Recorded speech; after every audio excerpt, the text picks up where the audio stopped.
Hello friends, मैं राजेश वापस से आप लोगों का स्वागत करता हूं आपके अपने यूट्यूब चैनल अल्टीमेट लक्ष्य में। तो आज मैं आया हूं अक्टूबर मंथ के करंट अफेयर एनालिसिस के जो इंपॉर्टेंट क्वेश्चंस हैं यूपीएससी पॉइंट ऑफ व्यू से उसके पार्ट 3 को लेकर। इससे पहले मैंने जून से लेकर सितंबर मंथ तक का ऑलरेडी डिस्कस कर लिया है, जिनका लिंक आपको नीचे डिस्क्रिप्शन में मिल जाएगा। इसके अलावा जो मॉर्निंग सेशन में करंट अफेयर एनालिसिस की जो सीरीज चल रही है उसका भी जून से लेकर अक्टूबर तक ऑलरेडी खत्म हो चुका है और हम नवंबर मंथ वहां पे कर रहे हैं। तो आज हम शुरू करेंगे। तो शुरू करने से पहले हम हमेशा जैसा कि हम मैप क्वेश्चन करते हैं, तो आज का मैप क्वेश्चन है माउंट पेकेतू। ये माउंट पेकेतू हाल ही में न्यूज में देखा गया है, तो पूछा जा रहा है कि ये कौन सी जगह में लोकेटेड है। ठीक है, माउंट पेकेतू। हो सकता है मेरा ये प्रोनाउंसिएशन में भी गलत हो सकता है, तो प्लीज आप लोग गूगल कर ले इसका सही प्रोनाउंसिएशन के लिए। तो ये कहाँ पे है? तो बॉर्डर जो है ना, डीपीआरके यानी Democratic People's Republic of Korea और चाइना, इसके बीच में पड़ता है। ठीक है, डीपीआरके को हम लोग नॉर्थ कोरिया से हम लोग ज्यादा जानते हैं। ठीक है, नॉर्थ कोरिया और साउथ कोरिया। ठीक है, तो ये जो माउंट पेकेतू है, जिसको चाइनीज लैंग्वेज में चांगवाई भी बोला जाता है। ठीक है, इनको बहुत ही, ये जो माउंटेन है इसको बहुत ही सेक्रेट मतलब हॉली माना जाता है। क्यों? क्योंकि जो कोरियन जो किंगडम है ना, उनका जो फाउंडर थे किम संग टू, उनका जन्म ना इसी पहाड़ में माना जाता है। ये जो माउंटेन है इसमें माना गया, इसी में हुआ है, तो इसलिए इसको बहुत ही ज्यादा स्पिरिचुअल माना जा रहा है, क्योंकि उनका फाउंडर का जन्म वहां पे हुआ है। ठीक है, इसके अलावा ये एक वॉल्केनिक माउंटेन है जो कि लास्ट 1000 साल लगभग पहले ये इरप्ट हुआ था, मतलब बाहर निकला था। इसके इससे लावा जो है ना, भारी मात्रा में बाहर निकले थे, पर ये 1000 साल से शांत है। ठीक है, और ये कहाँ पे सिचुएट है? तो एकदम जैसा मैंने बोला बॉर्डर में है, और इसका हाइट लगभग 9000 फीट का है। ठीक है, और ये जो हाईएस्ट पीक है जो कोरियन पेनिनसुला का। ठीक है, ये कोरियन पेनिनसुला का सबसे हाईएस्ट पीक है। तो आप देख पा रहे होंगे ये मैप में कि ये हो गया ये बॉर्डर एकदम, इस तरफ चाइना और इस तरफ नॉर्थ कोरिया है, डीपीआरके, और इसके एकदम जस्ट बॉर्डर में ही आपको ये मिलता है। ठीक है, आसपास का लोकेशन अगर हम देखें तो आप ये राइट साइड आप देख पा रहे होंगे व्लादिवोस्तोक, जो कि रशियन कंट्री है, जहाँ पे हमारे मोदी जी वहाँ पे विजिट किए थे एज अ फार, जो इकोनॉमिक ईस्ट फोरम जो था ना, वो इसके वहाँ पे ये अटेंड करने के लिए गए थे। ठीक है, और नॉर्थ कोरिया का जो कैपिटल है वो प्योंगयांग है। ठीक है, उसके अलावा इधर साउथ कोरिया है जिसका कैपिटल सियोल है। ठीक है, और इधर आपको हो गया सी ऑफ जापान, जहाँ पे आपको थोड़ा इधर मैप से हट गया है, वरना यहाँ पर आपको जापान भी दिखा सकता था। और ये पूरा चाइनीज कंट्री है। ठीक है, चलिए शुरू करते हैं आज का डिस्कशन। और जैसा कि हम क्वेश्चन आंसर का ये शुरू करेंगे सेशन, तो उससे पहले मैं बताऊंगा, हमेशा की तरह आप हमारे दोस्तों को याद दिलाना चाहूंगा कि प्लीज क्वेश्चन जैसे ही आए प्लीज अपने वीडियो को पॉज करें और उसके बाद क्वेश्चन को खुद से अटेम्प्ट करें, और उसके बाद आंसर के लिए वीडियो को हम वापस से प्ले करें और देखें कि आंसर पहले सही है या गलत है आपका। उसके बाद ये देखें कि आपने अगर सही किया है तो भी और गलत किया है तो भी, कि आपने किस अप्रोच से आंसर को सही किया और मैं किस अप्रोच से आपको लेके चल रहा हूँ आंसर की तरफ। ये दोनों को मिलाइएगा, कि इससे आप क्या होगा कि आपको पता चलेगा कि आप किस जगह गलत है। और अगर आपके पास कोई अच्छा तरीका है इससे भी, मेरे मैं जिस तरह से सॉल्व कराता हूँ उससे भी अगर आपके पास कुछ अच्छा बेहतर तरीका है, तो प्लीज आप कमेंट बॉक्स में बताइएगा, ताकि हमारे जो दूसरे फ्रेंड्स हैं उनको फायदा हो सके। ठीक है, शुरू करते हैं हम, तो चलते हैं अपने पहले क्वेश्चन पे। Consider the following statements about domestically systemically important bank, यानी डीएसआईबी। ये डीएसआईबी से रिलेटेड ये काफी था न्यूज में, तो इससे रिलेटेड 3 स्टेटमेंट दिया हुआ है और हमें पूछा जा रहा है करेक्ट स्टेटमेंट। ठीक है, तो पहला स्टेटमेंट में बोल रहा है कि RBI declares only public sector bank as domestic systemically important bank, यानी डीएसआईबी। तो सिर्फ क्या आरबीआई पब्लिक सेक्टर बैंक को ही ऐसा मतलब डिक्लेयर किया है? चलिए देख लेते हैं। दूसरा स्टेटमेंट है banks become systemically important due to their size, cross jurisdictional activities and interconnection. तो क्या ये सिस्टमिकली इंपॉर्टेंट बनता है ये सब रीजन की वजह से? चलिए देख लेते हैं। तीसरा स्टेटमेंट है bank whose assets exceed 2% of the GDP, मतलब जो कंट्री का जीडीपी से 2% अगर ज्यादा हो जाता है, अगर एक किसी कंट्री का उसका जीडीपी आ रहा है 10 लाख रुपए या 1 लाख रुपए आ रहा है, तो उसका अगर यदि आप 2000 से ज्यादा मतलब 2% से ज्यादा अगर यदि आप ये कर लेते हैं, तो आपको क्या वो बोल रहा है कि ये वो हो जाता है क्या, वो बैंक को इस तरह का डीएसआईबी में आपको घोषित करना होगा, मतलब इस ग्रुप में। तो ये क्या सही बात है? चलिए देख लेते हैं। करेक्ट स्टेटमेंट हमें पूछा जा रहा है, तो ऑप्शन सी हो गया सही, यानी स्टेटमेंट 2 और 3 तो सही है। हाँ, ये 2% जीडीपी होना चाहिए इस मतलब डीएसआईबी के लिए आपको नॉमिनेट करने के लिए। बट ये जो स्टेटमेंट 1 दिया है वो गलत है। ऐसा नहीं है कि पब्लिक सेक्टर बैंक है सिर्फ, क्योंकि हाल ही में जो है ना एसबीआई, आईसीआईसीआई और एचडीएफसी, ये हमेशा की तरह मतलब पिछले बार की तरह इस बार भी सिस्टमिकली इंपॉर्टेंट बैंक्स के नाम में आए हैं, मतलब DSIB के ग्रुप में। ठीक है, क्यों ये जो बैंक है इसको बोला जाता है DSIB को कि this is a bank which is too big to fail, मतलब फेल होने के चांसेस बहुत कम है। ये सब सारे जैसे ऐसे SBI, ICICI और HDFC, अगर ये फेल होते हैं ना तो लगभग बहुत ज्यादा मतलब क्राइसिस आ जाएगा पूरे इकोनॉमी में। क्यों? क्योंकि लगभग 2% ऑफ GDP यहाँ पे बॉर्डर करते हैं। ठीक है, उसके अलावा जो ये भी बोला जा रहा है कि इसका जो इम्पोर्टेंट साइज और ये सब पे जो डिपेंड करता है, हाँ ये सच बात है, क्योंकि due to their size, cross jurisdiction activities, complexity, ये सब की वजह से इसको ये सारे बैंक, मतलब कौन कौन से बैंक है जो ये सब एक्टिविटीज होता है ना जिन पर डिपेंड होता है, तो उसको DSIB में RBI क्या करता है उसके हिसाब से डिक्लेयर करता है। ठीक है, अगला क्वेश्चन है TN मनोहरन कमिटी, जिसको रिसेंटली देखा गया है न्यूज में, वो किससे रिलेटेड है? तो चारों के चारों आपको पता होना चाहिए, वरना आप आंसर सही नहीं कर पाएंगे। ठीक है, क्योंकि चारों ही न्यूज में था पिछले, ये 550वीं बर्थडे जो जन्म मतलब एनिवर्सरी बनाया गया वो गुरु नानक जी का, ये भी न्यूज में था। New direct tax bill legislation का उसका भी आया गया, रिवाइविंग ऑफ टेलीकॉम सेक्टर, मतलब ये सारे चीज ही ना पिछले 1 साल के करंट अफेयर्स में बना हुआ था। तो अगर आपको एग्जैक्ट नहीं पता होगा मनोहरन कमेटी से रिलेटेड, तो आप आंसर सही नहीं कर पाओगे। ठीक है, तो ऑप्शन डी हो गया सही, क्योंकि ये रिलेटेड है developing the secondary market for corporate loans. Corporate loans के लिए सेकेंडरी मार्केट का डेवलपिंग कैसे किया जा सके, उससे रिलेटेड एक कमिटी बनाया गया था RBI के द्वारा, जिसका नाम है TN मनोहरन। ठीक है, इसीलिए ये होगा ऑप्शन डी। ठीक है, बढ़ते अगले क्वेश्चन में। Consider the following statements regarding convention on international trade in endangered species of wild flora and fauna and flora. तो CITES इससे रिलेटेड हमने काफी बार देखा है, तो उम्मीद करते हैं ये इस क्वेश्चन का आंसर आप अच्छे से दे पाएंगे, क्योंकि यहाँ 3 स्टेटमेंट दिया हुआ है CITES से रिलेटेड और पूछा जा रहा है इनकरेक्ट स्टेटमेंट। बिल्कुल ध्यान दीजिएगा कि ये क्वेश्चन का सबसे इंपॉर्टेंट कीवर्ड है। ठीक है, तो पहला स्टेटमेंट में जो बोल रहा है कि CITES is legally binding on state parties to the convention which are obliged to adopt their own domestic legislation to implement its goals। ठीक है, तो क्या ये लीगली बाइंडिंग होता है? चलिए देख लेते हैं। बोल रहा है it is administered by IUCN। तो IUCN भी आप जानते हैं बॉडी को, बहुत बार हमने सुना है कि किस तरह से ये एंडेंजर्ड और एंडेमिक और थ्रेटेंड ये सब IUCN के द्वारा ही दिया जाता है। तो क्या ये CITES का जो एडमिनिस्ट्रेशन है वो क्या IUCN करता है? चलिए देख लेते हैं। तीसरा स्टेटमेंट है trade is not permittable for the species covered under appendix 1 of the CITES। CITES के अंदर में जो भी आ गया अपेंडिक्स 1 में, तो उनका ट्रेड एकदम ही बैंड है। क्या सही बात है? चले इनकरेक्ट स्टेटमेंट पूछ रहा है, देखते क्या। तो ऑप्शन डी हो गया सही, यानी स्टेटमेंट 2 और 3 इनकरेक्ट है। स्टेटमेंट 1 सही है कि हाँ ये लीगली बाइंडिंग होता है। ठीक है, CITES का जो भी मेंबर होंगे उनको लीगली बाइंडिंग रहेगा अगर वो जो भी वो डिसीजन लेते हैं। ठीक है, बट स्टेटमेंट 2 गलत है, क्योंकि IUCN नहीं है, ये किसके द्वारा है? ये आपको करता है मॉनिटर, स्पेशली जो करेगा ये जो CITES के बारे में, उसको शुरुआत से अगर हम जानते हैं तो ये क्या करता है, इंटरनेशनल एग्रीमेंट है CITES, मतलब डिफरेंट डिफरेंट गवर्नमेंट के बीच में। उसके अलावा ये जो है मार्च 3 1973 में लाया गया। और ये जो दूसरा स्टेटमेंट है उसका आंसर ये हो गया कि इसको एडमिनिस्ट्रेट किया जाता है UNEP के द्वारा, यूनाइटेड नेशन एनवायरमेंट प्रोग्राम के द्वारा, ना कि IUCN। ठीक है, बस और उसका सेक्रेटरीट कहाँ पे हो गया? तो जेनेवा, जो कि स्विट्जरलैंड में है। ठीक है, और दूसरा जो स्टेटमेंट बोल रहा है, सॉरी तीसरा जो स्टेटमेंट बोल रहा है कि trade in specimens of this species is permitted only in exceptional circumstances. तो यहाँ पे बोल रहा है नॉट परमिटेबल, बोल रहा है ना नॉट परमिटेबल, बट ऐसा बात नहीं है। अगर एक्सेप्शनल सर्कमस्टेंसेस अगर आता है तो परमिट भी किया जाएगा, भले ही वो अपेंडिक्स 1 में ही क्यों ना हो। ठीक है, तो इसीलिए स्टेटमेंट 2 और 3 गलत है, स्टेटमेंट 1 सही है, क्योंकि ये बाइंडिंग रहता है। बढ़ते अगले क्वेश्चन की तरफ, जो कि है consider the following statements about United nation environment assembly. तो UNEA से रिलेटेड है, वो हम लोग अभी UNEP के बारे में पढ़े। तो UNEA से रिलेटेड 3 स्टेटमेंट दिया हुआ है और हमें फिर से इनकरेक्ट पूछा जा रहा है, जो ध्यान से आप लोग देखिएगा। ठीक है, UNEA से रिलेटेड है। तो पहला स्टेटमेंट बोल रहा है United nation environment assembly was created in 1992। तो क्या ये 1992 में क्रिएट हुआ था at the earth summit of in Rio de Janeiro.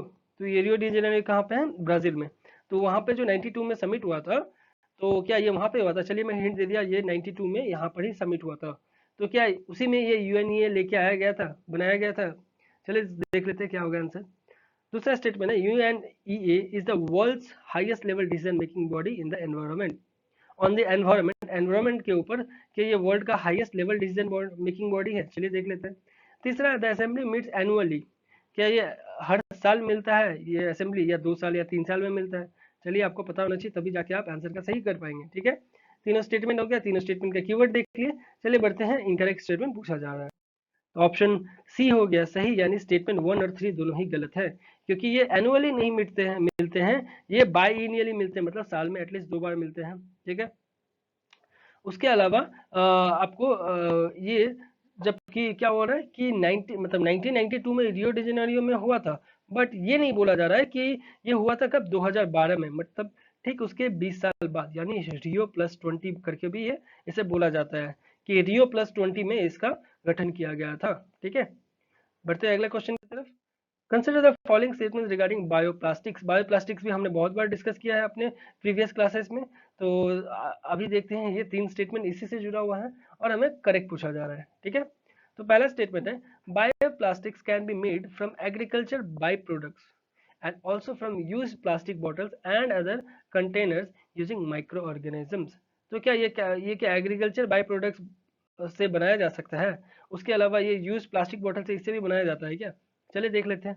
दूसरा स्टेटमेंट बोला, some bioplastics are soil and marine safe and they safely degrade in the environment within weeks और months leaving no harmful residues. तो क्या harmful residues भी नहीं करता है? उसके अलावा ये सॉइल और मराइन सेफ में बहुत अच्छा से होता है क्या? चलिए देख लेते हैं क्या है। तीसरा स्टेटमेंट है, bioplastics have non renewable energy. Bioplastics बोल रहा है कि मोर नॉन रिन्यूएबल एनर्जी है देन कन्वेंशनल प्लास्टिक्स। तो ऐसा ये क्या बात सही बात है? और एमिट क्या लेस करता है, ये लेस मतलब ग्रीन हाउस गैस करता है कंपेयर टू कन्वेंशनल प्लास्टिक्स। चलिए देख लेते हैं, करेक्ट स्टेटमेंट पूछा जा रहा है। तो ऑप्शन डी हो गया सही, यानी तीनों के तीनों ही सही है। पहला स्टेटमेंट भी सही है, बायोप्लास्टिक को एग्रीकल्चर बाई प्रोडक्ट से बनाया जा सकता है। तीसरा स्टेटमेंट भी सही है कि ये ज्यादा नॉन रिन्यूएबल एनर्जी है कन्वेंशनल प्लास्टिक के कंपेयर में, और ये जीएचजी गैस है, ये भी कम करता है, क्योंकि ये ज्यादा नॉन रिन्यूएबल एनर्जी है, तो ये जीएचजी गैस भी बहुत कम छोड़ता है कन्वेंशनल प्लास्टिक के कंपेयर में। ठीक है, और बोला जा रहा है सम बायोप्लास्टिक है ना, जो कि सॉइल और मैराइन में भी सेफ रहते हैं। जैसे यहाँ पे बोला सम बायोप्लास्टिक्स लाइक पीएचए, मतलब पॉलीहाइड्रोक्सी एल्केनोइड्स, वो जो होते हैं ना, वो सॉइल और मैराइन में भी सेफ होते हैं। अगर वहां पर भी वो मतलब फेंके गए हैं, तो वहां पर भी वो सेफली रहेंगे, किसी को कुछ हार्म नहीं करेंगे। ठीक है, उसके अलावा ये भी बोल रहा है कि not all bioplastics are biodegradable, माने biodegradable, but biodegradable more rapidly than commodity fossil fuels derive plastics. ठीक है, जो आपको यहाँ पे आपको बता रहा है। ठीक है, सम प्लास्टिक्स आर सॉइल, ये बोल दिया, और बायोप्लास्टिक्स सेव मोर रिन्यूएबल एनर्जी। ठीक है, ये ध्यान दीजिएगा, मोर रिन्यूएबल एनर्जी है, और यहाँ लेस एमिट करता है जीएचजी को, यानी ग्रीन हाउस गैस को। बढ़ते हैं अगले क्वेश्चन की तरफ, जो कि है consider the following statements regarding project बाल बसेरा। तो बाल बसेरा से रिलेटेड हमने बहुत अच्छे से डिस्कस किया था, क्वेश्चन भी किया इससे पहले, और हमने टॉपिक भी डिस्कस किया। तो 2 स्टेटमेंट दिया हुआ है इससे जुड़ा हुआ, और हमें करेक्ट बताना है। तो बोल रहा है कि it is a creche facility for the welfare of children of construction workers. Creche मतलब क्या हुआ, जहाँ पे पालकी टाइप का होता है ना, जहाँ पे बच्चे को छोटे बच्चे को ऐसे करके लगा देते हैं, उसके बाद वहाँ पे वो लोग झूलते रहते हैं, यहाँ पे ऐसे ऐसे करके होता है ना, तो वो उसको बोलते हैं क्रेच बोलते हैं। तो क्रेच फैसिलिटी दिया जाएगा, बोल रहा है इस प्रोजेक्ट बाल बसेरा के अंदर, कि जो भी कंस्ट्रक्शन वर्कर्स हैं वो अपने बच्चों को भी अपने साथ साइट पे लेके जा सकते हैं, और क्रेच फैसिलिटी होगा वहाँ पे, और वहाँ पे वो रख सकते हैं। ठीक है, ये पहला स्टेटमेंट बोला जा रहा है। तो क्या ये सही है या गलत, ये आपको बताना है। दूसरा स्टेटमेंट बोल रहा है कि ये जो प्रोजेक्ट है, इसको सपोर्ट किसके द्वारा किया जा रहा है? सीपीडब्ल्यूडी के द्वारा किया जा रहा है, मतलब सेंट्रल पब्लिक वर्क्स डिपार्टमेंट। ठीक है, करेक्ट स्टेटमेंट पूछा जा रहा है हमें। चलिए देखते हैं आंसर क्या है। तो ऑप्शन सी हो गया सही, यानी स्टेटमेंट दोनों ही सही है।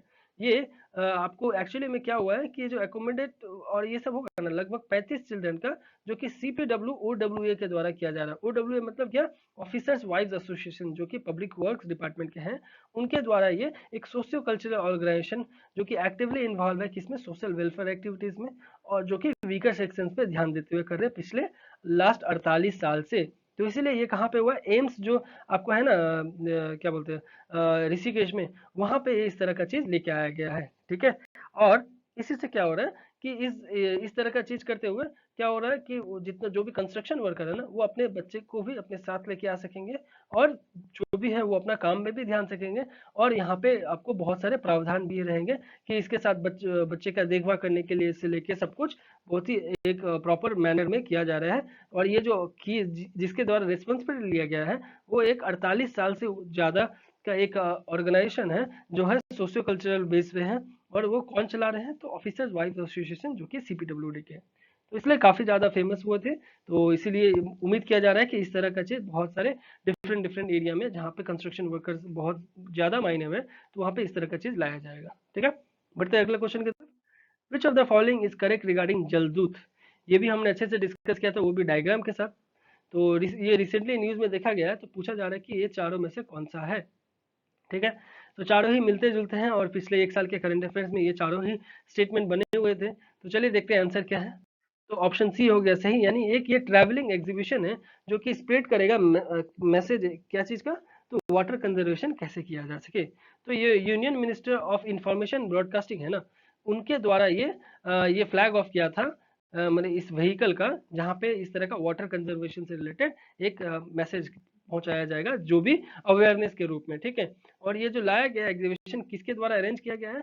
तो पुणे बेस्ड एक रीजनल आउटरीच ब्यूरो है।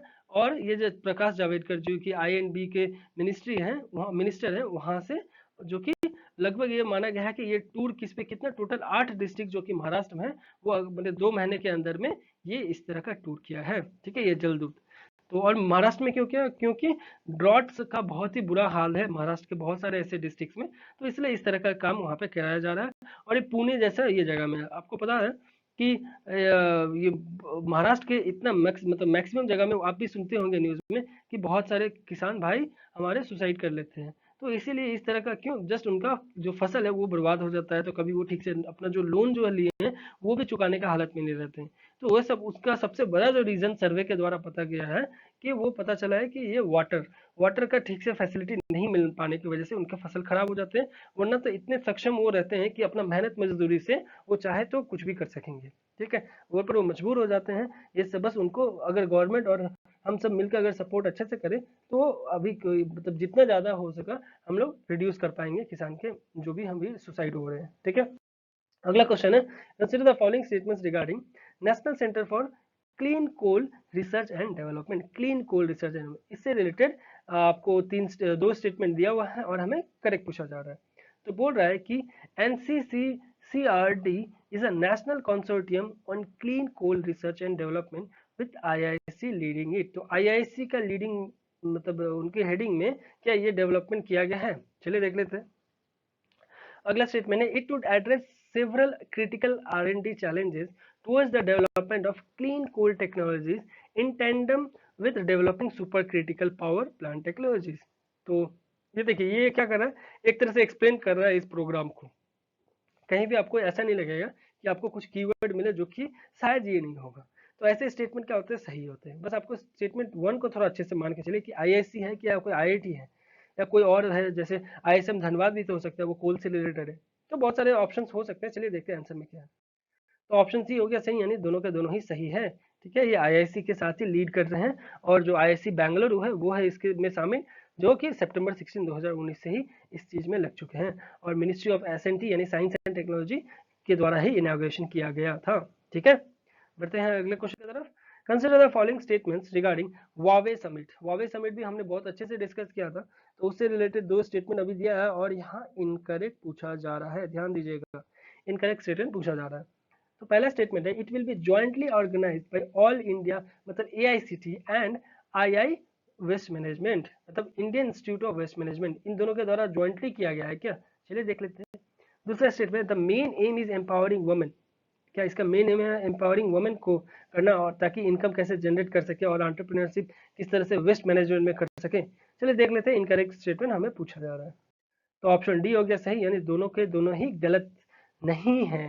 ठीक है, यहाँ इनकरेक्ट पूछा जा रहा है और यहाँ पे दोनों ही स्टेटमेंट सही है, तो क्या होगा, इनकरेक्ट तो कोई भी नहीं है, तो इसलिए आप ये हो जाएगा, क्योंकि आप दोनों स्टेटमेंट सही लगा आप बोथ में चले जाएंगे, तो ये गलत हो जाता है वहाँ पे, यहाँ पे नन होगा। ठीक है, क्योंकि ये सही बात है, IICT और IIWM के द्वारा ही ये ज्वाइंटली ऑर्गेनाइज किया गया है, और ये माना गया है कि ये पूरा लगभग वुमेन का इतना बड़ा गैदरिंग, सिर्फ वो भी वेस्ट मैनेजमेंट से रिलेटेड, ऐसा कभी पहले हुआ नहीं, तो इसलिए और ज्यादा ये न्यूज में बन गया था। ठीक है, बढ़ते हैं अगले क्वेश्चन पे, जो कि है consider the following statements regarding National Education Alliance for Technology NEAT scheme. ठीक है, इससे भी हमने, इसके रिलेटेड भी हमने अच्छे से डिस्कस किया था अपने एनालिसिस वाले सीरीज में। तो इससे रिलेटेड भी 3 स्टेटमेंट दिया हुआ है और हमें करेक्ट पूछा जा रहा है। तो पहला स्टेटमेंट है, this is a public private partnership PPP scheme that aims to harness technology for better learning outcomes in higher education. तो हायर एजुकेशन और PPP पार्टनरशिप स्कीम, ये हो गया यहाँ का कीवर्ड। दूसरा बोल रहा है कि MHRD would act as a facilitator. तो MHRD क्या इसका फैसिलिटेटर है to ensure that solutions are freely available to a large number of economically backward students. तो क्या इस ये सही बात है कि फ्रीली अवेलेबल बोल रहा है? चलिए देख लेते हैं। तीसरा स्टेटमेंट बोल रहा है कि AICT will be the government implementing agency for the programme. तो क्या ये गवर्नमेंट इंप्लीमेंटिंग एजेंसी है AICT इस प्रोग्राम का? चलिए देख लेते हैं, करेक्ट स्टेटमेंट हमें पूछा जा रहा है। तो ऑप्शन हो गया डी सही, यानी तीनों के तीनों ही सही है कि MHRD ही इसका फ्रीली अवेलेबल हो इकोनॉमी बैकवर्ड स्टूडेंट्स को, इसका ये पूरा ध्यान रखेंगे। उसके बाद AICT ही इसका इम्प्लीमेंटिंग एजेंसी है, और ये 3P के मदद से ये स्कीम को लाया भी जा रहा है। ठीक है, यानी पब्लिक प्राइवेट पार्टनरशिप स्कीम। ठीक है, उसके अलावा एक और बात इसमें है कि वैसे तो हमने पहले भी ये डिस्कस किया था, फिर भी मैं बता दूं कि एज देयर मतलब जैसे इनका जो कंट्रीब्यूशन है ये नेशनल कॉज के लिए है ना, तो इसमें क्या बोल रहा है कि उनको लगभग फ्री कूपन ऑफर करना पड़ेगा, जो कि एक्सटेंड हो सकता है लगभग मतलब 25% of total registration for their solution. ठीक है, जो कि नीट पोर्टल के द्वारा होगा। ठीक है, मतलब कोई भी प्राइवेट कंपनी को वो रिस्पॉन्सिबिलिटी दे रहे हैं ना इस स्कीम के तहत, तो क्या होगा, उस स्कीम के तहत जो प्राइवेट कंपनी है उनको वीकर सेक्शंस का भी ध्यान देना पड़ेगा। ठीक है, बढ़ते हैं अगले क्वेश्चन की तरफ, जो कि है consider the following statements regarding उम्मीद UMMID unique methods of management and treatment of inherited disorders initiative. ठीक है, इसके बारे में भी हमने अच्छे से डिस्कशन किया था अपने एनालिसिस वाले सेशन में। तो अभी भी ये 3 स्टेटमेंट दिया हुआ है इससे रिलेटेड, और हमें करेक्ट पूछा जा रहा है। तो पहला स्टेटमेंट है, it is to tackle inherited genetic diseases of new born babies. तो क्या genetic diseases new born babies को ये टैकल करने में मदद करता है? चलिए देखते हैं। दूसरा स्टेटमेंट है, Ummid aims to create awareness about genetic disorder among clinicians and establish molecular diagnostics in hospitals. तो क्या ये सही बात है? चलिए देख लेते हैं ये इस तरह का अवेयरनेस करता है कि नहीं। तीसरा स्टेटमेंट है, it aims to stabilise national inherited disease administration kendra, तो to provide counselling, prenatal testing and diagnosis and multidisciplinary care in the government hospitals. तो क्या ये सही बात है कि इस तरह का चीज ये स्टेबलाइज करने वाला है? चलिए करेक्ट स्टेटमेंट पूछा जा रहा है, आंसर क्या है देखते हैं। तो ऑप्शन डी हो गया सही, यानी तीनों के तीनों ही सही है। ठीक है, ये गवर्नमेंट हॉस्पिटल्स में इस तरह का NIDA का केंद्र जो है, इसको वहाँ पे अच्छे से स्टेबलाइज करेंगे ताकि काउंसलिंग और प्रीनेटल टेस्टिंग से रिलेटेड वो अच्छे से गाइड कर पाए गवर्नमेंट हॉस्पिटल्स में।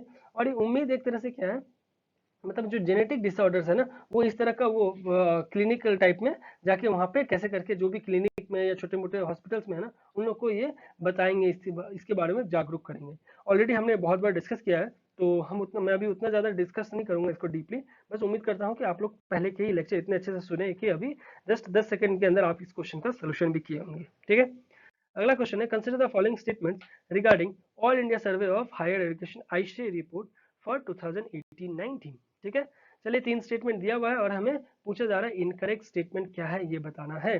ठीक है, तो बोला जा रहा है कि it is a biennial web based pan India exercise on the status of higher education. तो ये बाइनियल है क्या? मतलब आपको बोल रहा है कि यह साल में क्या 2-2 बार इस तरह से हो रहा है क्या? चलिए देख लेते हैं। एनुअल मतलब होता है एक साल में एक एक बार, बाइनियल मतलब साल में 2 बार बोल रहा है। ठीक है, उसके बाद दूसरा स्टेटमेंट बोल रहा है कि survey covers all the institutions, बोल रहा है all the institution in the country engaged in imparting of higher education. तो क्या सही बात है? तीसरा स्टेटमेंट है, gender gap has been increasing significantly in the higher education according to 2018-19 report. तो क्या जेंडर गैप इंक्रीज होते जा रहा है 2018-19 के रिपोर्ट में देखा गया है क्या? तो चलिए इनकरेक्ट स्टेटमेंट पूछा जा रहा है, देखते हैं आंसर क्या होगा। तो ऑप्शन सी हो गया सही, यानी स्टेटमेंट 1 और 3 ही करेक्ट है, क्योंकि ये इंक्रीजिंग नहीं है, ये डिक्रीज किया होता हुआ पाया गया है 2018-19 के रिपोर्ट में। उसके अलावा ये बाइनियल नहीं है, ये एनुअल है, और दूसरा स्टेटमेंट तो सही है। ठीक है, तो बढ़ते हैं अगले क्वेश्चन की तरफ। Consider the following statements regarding अस्त्र मिसाइल। अस्त्र मिसाइल से रिलेटेड यहाँ पे 3 स्टेटमेंट दिया हुआ है और हमें करेक्ट पूछा जा रहा है। तो पहला स्टेटमेंट है Astra is an all weather beyond visual range air to air missile developed by the DRDO। तो ये क्या इस तरह का है, अस्त्र इज मतलब visual all weather beyond visual range air to air missile है। तो चलिए देख लेते हैं, और ये DRDO के द्वारा ही बनाया गया है क्या, देख लेते हैं। बोला it is the second air to air missile. तो क्या second air to air missile है जो कि शौर्य मिसाइल के बाद बनाया गया है। चलिए देख लेते हैं। बोला it has a strike range of over 70 kilometre, 70 kilometre का इनका रेंज है क्या, और can fly towards the target of speed over 5000 kilometre per hour. तो ये दोनों क्या बात सही बोल रहा है। चलिए देखते हैं करेक्ट स्टेटमेंट हमें पूछा जा रहा है। तो ऑप्शन बी होगा सही, यानी स्टेटमेंट 1 और 3 तो सही है। ये 70 किलोमीटर वाला रेंज और ये DRDO के द्वारा ही बनाया गया है। बट ये सेकेंड नहीं है, पहला है। ठीक है, it is the first air to air missile developed by India. The missile has a 15 kilogram high explosive pre fragmented warhead. ठीक है, तो इसीलिए ये हो गया इस स्टेटमेंट सेकेंड वाला गलत, क्योंकि ये पहला है। बढ़ते हैं अगले क्वेश्चन की तरफ। Consider the following statements about world food programme WFP। तो इससे रिलेटेड भी 3 स्टेटमेंट दिया हुआ है और हमें करेक्ट बताना है। ठीक है, तो पहला स्टेटमेंट है it is the world's largest humanitarian organisation addressing hunger and promoting food security. ठीक है, तो बोला जा रहा है यहाँ पे कि ये वर्ल्ड का लार्जेस्ट ह्यूमैनिटेरियन ऑर्गेनाइजेशन है जो कि किसको एड्रेस करता है, हंगर और फूड कैसे फूड सिक्योरिटी को प्रमोट किया जाए उसमें ध्यान देता है। क्या ये सही बात है, वर्ल्ड लार्जेस्ट है ये। चलिए देख लेते हैं। दूसरा स्टेटमेंट है the WFP operations are majorly funded by FAO। तो क्या मेजरली फंडेड जो हो क्या FAO के द्वारा फंडेड किया जाता है। चलिए देख लेते हैं। तीसरा स्टेटमेंट है zero hunger is a priority of the world food programme. तो जीरो हंगर जो भी है ना, वो क्या बोला जा रहा है कि वर्ल्ड फूड प्रोग्राम का मेन प्रायोरिटी है। चलिए देख लेते हैं। 3 स्टेटमेंट दिया हुआ है और हमें करेक्ट पूछा जा रहा है। तो ऑप्शन बी हो गया सही, यानी स्टेटमेंट वो 3 तो सही लग रहा था, जीरो हंगरी तो करना होगा ना, वर्ल्ड फूड प्रोग्राम चल रहा है तो हंगरी से रिलेटेड डील करेंगे। तो और पहला ये भी है वर्ल्ड का लार्जेस्ट ह्यूमन, बट ये जो सेकंड वाला ये FAO के द्वारा नहीं है। ये जो वर्ल्ड फूड प्रोग्राम है ना, is the food assistance branch of the United Nation and the world's largest humanitarian organisation addressing hunger and promoting food security. ठीक है, और इसका जो फंडिंग है ना वो किया जाता है वॉलेंट्री डोनेशन के द्वारा, जो कि वर्ल्ड के गवर्नमेंट्स जो भी वर्ल्ड के कंट्रीज है वो लोग करेंगे, कॉर्पोरेशंस करेंगे, प्राइवेट डोनर्स करेंगे, तो ये लोग मेंबर मिलकर करते हैं, ना कि फूड एंड एग्रीकल्चर ऑर्गेनाइजेशन करते हैं। ठीक है, अगला क्वेश्चन है consider the following statements regarding convention on the rights of the child. तो इससे रिलेटेड आपको 3 स्टेटमेंट फिर से दिया हुआ है और हमें करेक्ट ही पूछा जा रहा है। तो पहला स्टेटमेंट है conservation of the rights of the child is a new human rights treaty. ठीक है, ये नया ह्यूमन राइट ट्रीटी है जो कि आउटलाइन करता है civil, economic, social, political and cultural rights of children. तो ये क्या सही बात है, ये न्यू ह्यूमन राइट्स बोल रहा है जो। चलिए देख लेते हैं। दूसरा स्टेटमेंट है national nations that ratify this convention are bound to it by international law. तो क्या जो भी इनको रेटिफाई करेगा वो क्या बाउंड रहता है इंटरनेशनल लॉ का। चलिए देख लेते हैं। India is a party to the convention, बोले इंडिया इसका पार्टी है इस कन्वेंशन का। तो ये क्या सही बात है। चलिए करेक्ट स्टेटमेंट हमें पूछा जा रहा है, आंसर क्या है बढ़ते देखते हैं। तो ऑप्शन सी हो गया सही, यानी स्टेटमेंट 2 और 3 तो सही है। हाँ, इंडिया इसका पार्टी भी है और ये बाउंड भी हो जाता है, बट पहला स्टेटमेंट गलत है, क्योंकि ये जो बोला जा रहा है कि न्यू ह्यूमन राइट ट्रीटी है, ये बात नहीं है। 30 साल पुराना है और इंडिया तो उसको 92 में ही ज्वाइन किया था, तो इसीलिए काफी पुराना है, तो इसलिए पहला स्टेटमेंट गलत है। अगला क्वेश्चन है consider the following statements about polar vortex. Polar vortex से रिलेटेड 3 स्टेटमेंट दिया हुआ है और हमें पूछा जा रहा है करेक्ट स्टेटमेंट। ठीक है, तो पहला स्टेटमेंट है कि polar vortex is a large area of high pressure and cold air surrounding the earth north and southern south poles. ठीक है, पूरा हाई प्रेशर और कोल्ड एयर सराउंडिंग है। तो कोल्ड एयर है कि हॉट एयर है, और हाई प्रेशर है कि लो प्रेशर है, ये इसलिए ये दोनों चीज यहाँ पे कीवर्ड बन गया है। ठीक है, दूसरा स्टेटमेंट है polar vertex spins in the stratosphere. तो पोलर वर्टेक्स जो है ये क्या स्ट्रेटोस्फीयर के अराउंड स्पिन करता है। चलिए देख लेते हैं। तीसरा स्टेटमेंट है during winter in the northern hemisphere the polar vertex become less stable. तो नॉर्दर्न हेमिस्फीयर में विंटर में क्या पोलर वर्टेक्स लेस स्टेबल हो जाता है और sending cold Arctic air southward over the United states. तो क्या सही बात है। चलिए देख लेते हैं करेक्ट स्टेटमेंट पूछा जा रहा है। तो ऑप्शन बी हो गया सही, यानी स्टेटमेंट 2 और 3 सही है। ये तो इतना बड़ा जो एक्सप्लेन किया है आपको पोलर वोर्टेक्स से रिलेटेड, तो ये ज्यादातर ऐसे स्टेटमेंट तो सही होते हैं जो स्टेटमेंट 3 था, ठीक है। बट स्टेटमेंट 1 और 2 आपको थोड़ा सोचना होगा, क्योंकि इसके बारे में आपको पता होना चाहिए कि हाँ, ये स्ट्रेटोस्फेयर होता है ना, ट्रोपोस्फेयर के बाद जो ऊपर जो होता है स्ट्रेटोस्फेयर, जहाँ पे फ्लाइट जो भी एरोप्लेन है वो आसानी से वहाँ ट्रैवल करती है, क्योंकि वहाँ पे बादल नहीं होते। तो बोला जा रहा है कि ये जो पोलर वोर्टेक्स है ना, स्ट्रेटोस्फेयर में स्पिन करते हैं, कहाँ पे, नॉर्थ और सदर्न पोल पे, नॉर्थ और साउथ पोल में, ठीक है। और ये हाई प्रेशर नहीं क्रिएट करता, ये लो प्रेशर करता है। हाँ, और ये कोल्ड एयर का ही लो प्रेशर रहता है, ठीक है। जैसे साइक्लोन के बारे में आपने पढ़ा था ना, उसी तरह का कुछ है ये, ठीक है। अगला क्वेश्चन है, consider the following statements regarding strategy on resource efficiency. तो रिसोर्स एफिशिएंसी से का जो स्ट्रैटेजी से रिलेटेड हमने पढ़ा था ना एनालिसिस वाले सेशन में, तो उससे रिलेटेड फिर से एक 3 स्टेटमेंट है और हमें करेक्ट ही पूछा जा रहा है। तो पहला स्टेटमेंट है, मिनिस्ट्री ऑफ एनवायरमेंट, मतलब एनवायरमेंट मिनिस्ट्री ने in collaboration with the European Union delegation to India have release this year. तो एनवायरमेंट मिनिस्ट्री और यूरोपियन एजेंसी, ये दोनों मिलकर क्या इस तरह का रिसोर्स एफिशिएंसी लेके आ रहे हैं, तो इसलिए हो गया ये यहाँ का कीवर्ड, यूरोपियन यूनियन और एनवायरमेंट मिनिस्ट्री, ठीक है। दूसरा स्टेटमेंट है, strategy is the first policy document to emphasise resource productivity in the country. तो ये क्या फर्स्ट पॉलिसी है ना, इससे पहले भी कोई आया था, ठीक है। द तीसरा स्टेटमेंट है, the strategy emphasises on sustainable public procurement. तो क्या इस तरह का काम करता है, on an as an action agenda which will be the market transformation tool to transform to a resource efficiency economy. तो क्या सही बात है। तो देखिए ये जो थर्ड स्टेटमेंट है, ये क्या कर रहा है, एक तरह से आपको पूरा ये रिसोर्स एफिशिएंसी के बारे में एक्सप्लेन कर रहा है, आपको पढ़ के ही समझ में आ रहा होगा, है ना। तो ऐसे स्टेटमेंट ज्यादातर सही होते हैं, इसको सबसे लास्ट प्रायोरिटी रखिएगा। पहले आप दोनों स्टेटमेंट में छांट लीजिए क्या सही है क्या गलत है, ठीक है। तो आंसर होगा सी, यानी स्टेटमेंट 2 और 3 सही है। 3 तो जैसे मैंने बोला सही है ही, स्टेटमेंट 2 भी सही है क्योंकि ये फर्स्ट पॉलिसी है इंडिया का, और स्टेटमेंट 1 गलत है क्योंकि मिनिस्ट्री ऑफ एनवायरमेंट मिनिस्ट्री नहीं है, नीति आयोग जो है ये यूरोपियन यूनियन के साथ कोलैब करके ये लेके आ रहे हैं। बट ये जो डेवलप किया गया है ना with the recommendation of Indian resource efficiency programme, जो कि लॉन्च किया गया था एनवायरमेंट मिनिस्ट्री के द्वारा ही, और इंडियन रिसोर्स पैनल जो कि 2017 में ही इन दोनों के द्वारा क्या हुआ था, सजेस्ट किया गया था कि हमारे पास इस तरह का स्ट्रेटेजी ऑन रिसोर्स एफिशिएंसी होना चाहिए। तो ये बोलने के बाद मतलब एक तरह से जो सबसे बड़े मेन हेड में एनवायरमेंट मिनिस्ट्री ही बोले थे वो, बट ये जो बनाया गया है ना ये स्ट्रेटेजी, ये नीति आयोग और यूरोपियन यूनियन के द्वारा, ठीक है। अगला क्वेश्चन है, consider the following statements regarding rooftop solar in India. इससे रिलेटेड भी हमने बहुत बार, शायद 2 या 3 बार डिस्कशन कर चुके हैं एनालिसिस में, और क्वेश्चंस भी देख चुके हैं। तो उम्मीद करते हैं ये क्वेश्चन का भी आंसर आप सही करेंगे। तो 3 स्टेटमेंट दिया हुआ है और हमें फिर से पूछा जा रहा है करेक्ट ही स्टेटमेंट। तो पहला स्टेटमेंट है, रिसेंटली नीति आयोग रिलीज सरल, जो कि state rooftop solar attractive index है, the first of its kind index to provide a comprehensive overview of state level measures adopted to facilitate rooftop solar development, ठीक है। तो ये क्या सही बात है, ये क्या फर्स्ट ऑफ इट्स काइंड है, चलिए देख लेते हैं। बोला जा रहा है Gujarat has been placed at the first position. तो गुजरात क्या फर्स्ट पोजीशन में आया था, तो ये हो गया यहाँ का कीवर्ड। तीसरा स्टेटमेंट है, government has set a target of generating 40 gigawatt of renewable energy from grid connected solar rooftop by 2022। तो क्या 2022 और 40 गीगावाट ये क्या यहाँ का हो गया आपको कीवर्ड, ठीक है। तो करेक्ट स्टेटमेंट हमें पूछा जा रहा है, और जैसा कि हमने कीवर्ड्स भी तीनों स्टेटमेंट का देख लिया है, तो आंसर आप भी अपना बनाइए, टिक करिए, और हम भी बढ़ते हैं आंसर के। तो ऑप्शन डी हो गया सही, यानी सिर्फ स्टेटमेंट 3 ही सही है।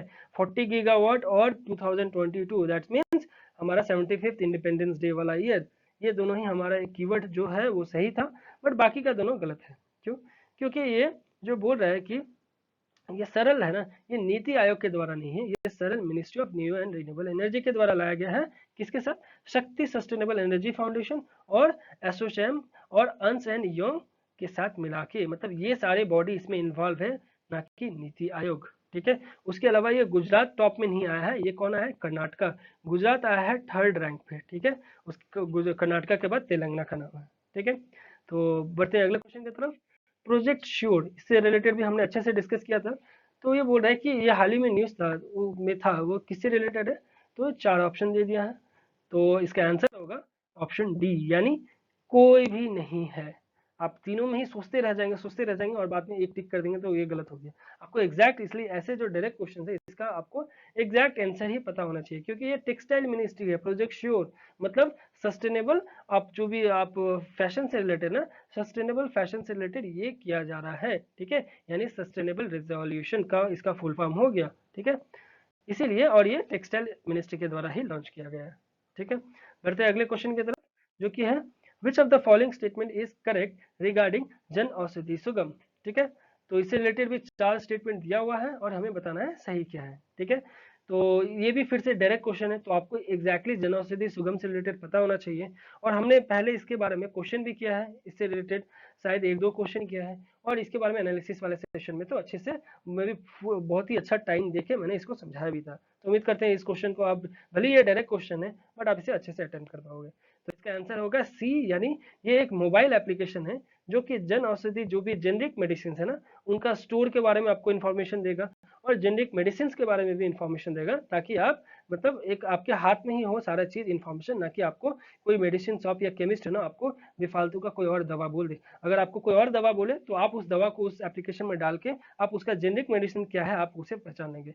उम्मीद करता हूँ आपको जेनरिक मेडिसिन के बारे में पता होगा, तो इसलिए मैं उसके बारे में अभी आपको नहीं समझा रहा हूँ। अगर कुछ इससे रिलेटेड डाउट आया तो प्लीज़ आप मेरे पहले के वीडियोस को देख लें, या नहीं तो फिर भी अगर डाउट आ रहा है तो मुझे कमेंट बॉक्स में बताइए, मैं आपको जरूर सोल्यूशन दूंगा, चाहे वो कमेंट के माध्यम से या नहीं तो मैं वीडियो के कोई छोटा मोटा वीडियो के या अगले लेक्चर में समझा दूंगा, ठीक है। तो इसी के साथ हमारा आज का ये क्वेश्चन आंसर का सेशन खत्म हुआ। उम्मीद करते हैं आपको क्वेश्चन पसंद आ रहे होंगे और ज़्यादा से ज़्यादा अटेम्प्ट भी कर पा रहे होंगे। तो जो हमारे फ्रेंड्स ज़्यादा अटेम्प्ट नहीं कर पाए या उनका क्वेश्चन थोड़ा रॉन्ग हो गया तो टेंशन बिल्कुल मत लीजिए, ये अभी प्रैक्टिस का टाइम है, यहाँ आप 10 बार गलत करिए कोई प्रॉब्लम नहीं है, एग्जाम में आपको सही करना है, तो इसी के लिए आप प्रैक्टिस कर रहे हैं यहाँ पे। तो जितना ज़्यादा हो सके प्लीज़ आप करते रहिए, वो आपके लिए उतना ही बेहतर होगा, ठीक है। और प्लीज़ चैनल को सब्सक्राइब जरूर करें, और जो लाइक बटन है वो भी दबाना ना भूलें, ठीक है। थैंक यू, धन्यवाद, जय हिंद।